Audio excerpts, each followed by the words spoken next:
বেডি চাও টের পাও না, তোমার বিবি বিয়ে করার পরে যখন দেখবা অসৎ, 2 নাম্বার চরিত্রহীন, তখন বুঝবা বাবা কোনো স্বামী যদি শোনে 12 বছর পরেও আমার স্ত্রী পরকীয়ায় আসক্ত, অন্য পুরুষের লগে আসক্ত, ওই স্বামীর তখন আর দুনিয়ায় কিছুই থাকে না।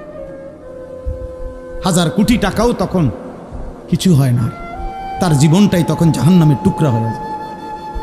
আমি একজন না, আমি এমন শত শত মানুষ জানি।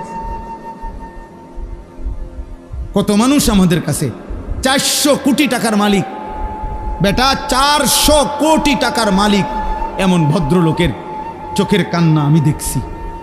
পরিবারের কষ্ট, পরিবারের অশান্তি, বলতেছে হুজুর গোটা পৃথিবী জানে। সকালবেলা আমার অফিসের হাসি দেখলে, আমার 1 কোটি 20 লাখ টাকা দামের 4টা গাড়ি প্রতিদিন আমার ঘরের সামনে রেডি থাকে, ড্রাইভার 4 জন আলাদা। আমার যেদিন যেটাতে মন চায় আমি সেটাতেই উঠি। প্রতিটা গাড়ির ন্যূনতম দাম 1 কোটি 20 লাখ টাকার উপরে, আলিশান বাড়ি। কিন্তু পৃথিবীবাসী মনে করে আমি কত সুখী, কিন্তু আমি জানি হুজুর আমার একাকিত্ব রাত নির্ঘুম কাটে। শত শত রাত আমি কোনো দিন 1 ফোঁটা ঘুমাইতে পারি না। আমার যুবক ভাই কষ্ট পাইবা, মরলে তো কষ্ট পাইবাই, দুনিয়া তো কষ্ট পাই, দুকে দুকে মরে যাবা, দুকে দুকে। একদিন যখন দেখবা সময়ে প্রয়োজনে যৌবনের ক্ষমতা নাই, নারী দেখতে দেখতে, অশ্লীল দৃশ্য দেখতে দেখতে, বীর্যপাত হতে হতে শরীর নষ্ট হয়ে গেছে, একদিন বুঝবা যৌবনের কত দাম, শরীর স্বাস্থ্যের কত দাম, একদিন বুঝবা। যখন হার্বাল কোম্পানির ওষুধে ওষুধে ঘুরবা, কবিরাজি আর বনাজি ওষুধে ঘুরবা, তখন বুঝবা। হ্যাঁ হ্যাঁ, আমি সাফ সাফ বললাম। আল্লাহ বলছে ইয়াহফাজু ফুরুজাহুম, আমার বান্দা লজ্জাস্থান হেফাজত করো, লজ্জাস্থান হেফাজত করো। তুমি মোমেন, তুমি জিনা করো না, তুমি ব্যভিচার করো না, তুমি নিজের হাত নিজের লজ্জাস্থানে নাপাক ব্যবহার করো না, তুমি পুরুষে পুরুষে অপকর্ম করো না, তুমি মেয়ে মেয়ে নারী নারী অপকর্ম করো না, কোন রকমের বেহায়াপনা না চোখ দিয়া করবা, না লজ্জাস্থান দিয়ে করবা। আল্লাহ বলেন যালিকা আজকা লাহুম।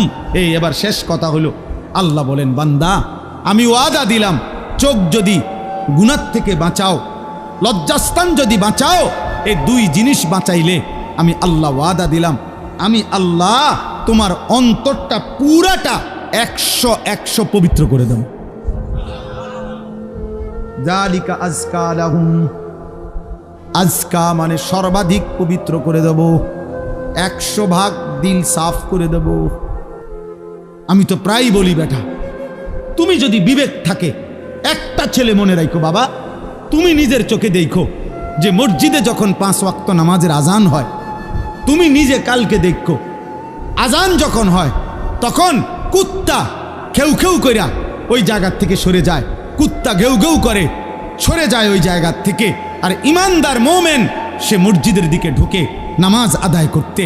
তাইলে যেই মুসলমানের পরিচয় দিয়ে, এই বেটা আজান হইলে তুমি যখন সরে যাও নামাজ থেকে, চলে যাও অন্য দিকে, আর ইমানদার ঢোকে মসজিদে, তো তোমার এই আচরণ মসজিদে ঢুকছে যেই মোমেন মুসলমান তার মতো না ওই ঘেউ ঘেউ করি না কুত্তার মতো, তুমি মিলাই দেখো। যদি মানুষ হয়ে থাকো, যদি মুসলমান মার দুধ খাইয়া থাকো, তো ভাইবা দেখো তুমি এটা কি করছো, তুমি কি করছো, তুমি দেখো। এই জন্য মাঝে মাঝে বেনামাজি তুমি কুকুরের লগে একটা ছবি উড়াইও, সেলফি তুললো একসাথে, দুজনে একসাথে মোবাইলে দিবা যে দেখেন দুনিয়াবাসী আমরা 2 জানুয়ারকে কেমন লাগতেছে, আমাদের 2 জানুয়ারের একই আচরণ, আমরা 2 জানুয়ারি পেশাব করে পানি নেই না, এবং আমরা 2 জানুয়ারি মালিককে সেজদা করি না। লজ্জা থাকলে তুইলো, তুমি হুজুরের লগে ছবি উড়াইবা কিত্তা? হুজুর তোমার মতো বেনামাজি, তো হুজুরের লগে তুমি ছবি উড়াইলে কি লাভ হলো? তুমি উড়াইবা জানুয়ারের সাথে না, তুমি না বেনামাজি?